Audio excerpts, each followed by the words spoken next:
science class. I am Shikha Sharma from Adarsh Vidya Mandir, Shankar Vidyapeeth, Mount Abu. For class 9 in biology, we will start new chapter, that is why do we fall ill? Health and disease.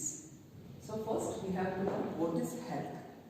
So according to the WHO, World Health Organization, health is a state of physical, mental and social well-being and not merely the absence of disease. So a person is said to be healthy if no symptoms of disease and anxiety is present. Second one, no physical deformity. Third one is no mental problems and social tensions. Actually, mental problems and social tensions are the part of body, are the part of health. So the fourth is no psychological tensions. Psychologically, the person should be healthy. Fifth is no hereditary defect. Hereditary defect means the birth-born disease like the hemophilia or mental retardation. These are the hereditary disease. So no hereditary defects and all the body organs functioning properly. So we said that the person is healthy. Now what is meant by physical, mental and social well-being? So the physically healthy. Which person is physically healthy? The person who is free from disease. Who is free from disease is known as physically healthy. Okay. The second one is mentally healthy. Who is mentally healthy? Who knows his capacities, does not overestimate or underestimate himself. Okay. And third one is socially healthy. Who is socially healthy? Who adjusting himself in the society and maintains relationship with family members and the colleagues. So we say that a person which is physically, mentally and socially well-being is known as a good health person. The most important thing is personal hygiene. To be disease-free or physically healthy, the person should be good in personal hygiene. So what is personal hygiene? Actually, the personal hygiene includes personal cleanliness such as cleaning of teeth. Cleaning of teeth are very important for a person because teeth are the first, they are the chewing part. So when we eat food, food is the source of energy. Okay? And energy is required to do all the work. So the teeth is very important for chewing the food. Then after chewing, it will be digested and absorbed by the body. And at last, it provides us the energy. So teeth should be clean. Otherwise, the tooth decay will start. If the food particles is in the buccal cavity, in the just cavities of the teeth, in the sides of teeth, the food particles get deposited up to 24 hours. Then it will start decomposing. So decomposition process convert into the alcohol.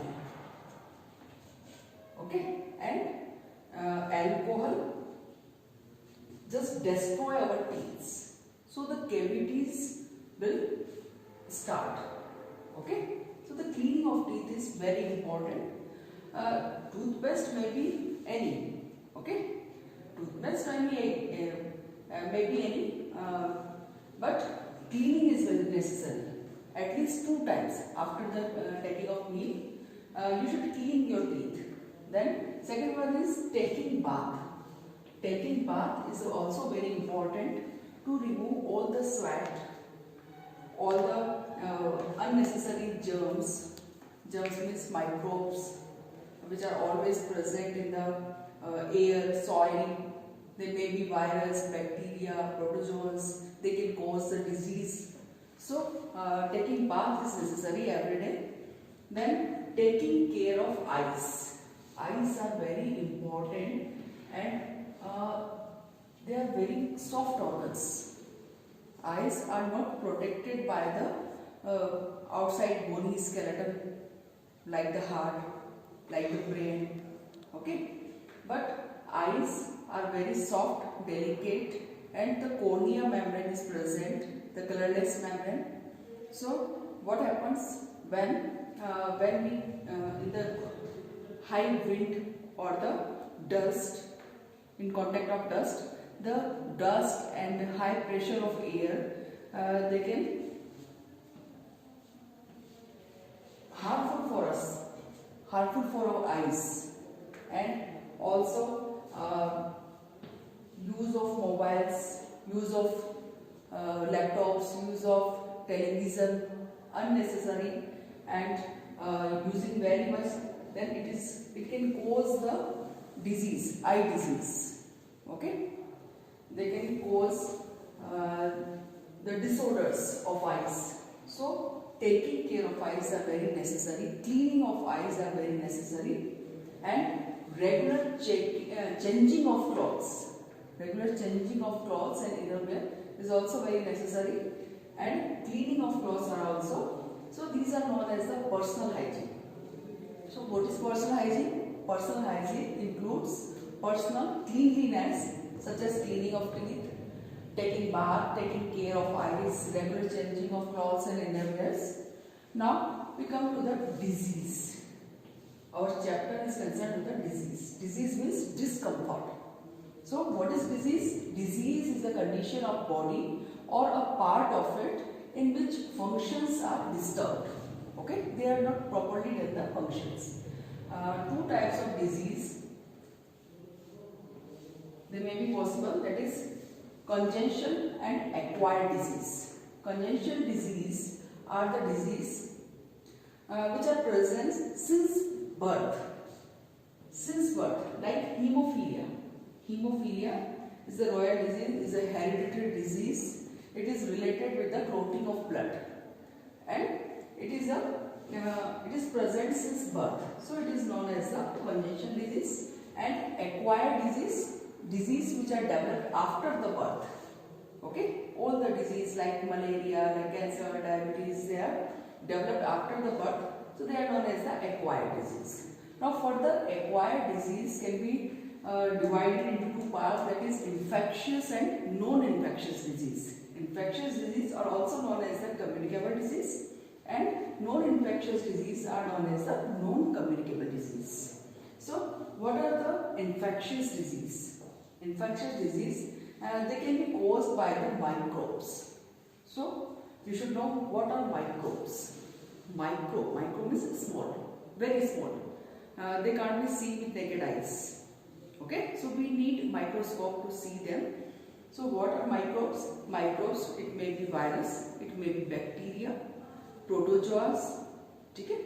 These are the microbes, and they may be pathogens. What are pathogens? Pathogens are the microbes which can cause the disease. Okay? These are known as the pathogens. So pathogen can spread disease from diseased person to healthy person with the help of any water, air, insects. They may be the carrier. For example, malaria. What is malaria? Malaria is a type of fever. Okay, it is a type of periodic fever,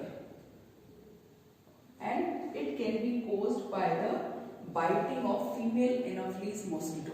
Female Anopheles mosquito is the carrier of malaria. Okay, but the causal organism, but the pathogen of malaria is the plasmodium. Like this, TB. TB is also the infectious disease. It can be spread by the sputum, and the bacteria is responsible for the TB, and it is very dangerous disease. Now we come to the non-infectious disease. Non-infectious or non-communicable disease, they can cause by the internal factors. Internal factor means deficiency of any particular hormone like insulin. Deficiency of insulin can cause the diabetes. So diabetes is non-infectious disease, and it cannot be passed from person to another person. Okay, and And the what is diabetes? Diabetes, actually the level of glucose is disturbed during this disease. The level of glucose may be higher or may be lower. Okay, and it can cause due to the deficiency of insulin hormone, which is secreted inside the body by the pancreas. Pancreas is a gland which is present in the abdomen, and it secretes the insulin hormone, and insulin hormone can cause the diabetes. Okay, like this goiter. What is goiter? Goiter is a disease of swollen neck, and it can be caused by the deficiency of thyroxine hormone. Thyroxine hormone is secreted by the thyroid gland, okay, which is present in the throat. So thyroxine hormone deficiency can cause the goiter disease. Like this, cancer is also the non-infectious disease.